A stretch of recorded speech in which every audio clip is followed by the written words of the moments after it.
আমাদের বিশ্ব নবীর নাম কি? হযরত মুহাম্মদ সাল্লাল্লাহু আলাইহি সাল্লাম। হযরত মুহাম্মদ সাল্লাল্লাহু আলাইহি সাল্লামের পিতার নাম কি? আব্দুল্লাহ। হযরত মুহাম্মদ সাল্লাল্লাহু আলাইহি সাল্লামের মায়ের নাম কি? আমিনা। হযরত মুহাম্মদ সাল্লাল্লাহু আলাইহি সাল্লামের দাদার নাম কি? আব্দুল মুতালিব। হযরত মুহাম্মদ সাল্লাল্লাহু আলাইহি সাল্লামের দাদির নাম কি? ফাতিমা। হযরত মুহাম্মদ সাল্লাল্লাহু আলাইহি সাল্লামের চাচার নাম কি? আবু তালিব। হযরত মুহাম্মদ সাল্লাল্লাহু আলাইহি সাল্লামের ধাত্রী মাতার নাম কি? হালিমা সাদিয়া। হযরত মুহাম্মদ সাল্লাল্লাহু আলাইহি সাল্লাম কত সালে জন্মগ্রহণ করেন? 570 খ্রিস্টাব্দে। সেদিন কি বার ছিল? সোমবার। তিনি বিবাহ করেন কত বছর বয়সে? 25 বছর বয়সী। তিনি সর্বপ্রথম কাকে বিবাহ করেন? খাদিজাকে। খাদিজা রাদিয়াল্লাহু তাআলা আনহার বয়স কত ছিল? 40 বছর।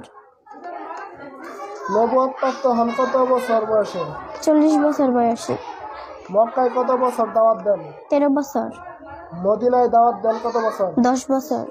তার বংশের নাম কি? কুরাইশ বংশ। তাকে কি নামে ডাকতো? আল আমিন। তার মৃত্যুর সময় বয়স কত ছিল? 63 বছর।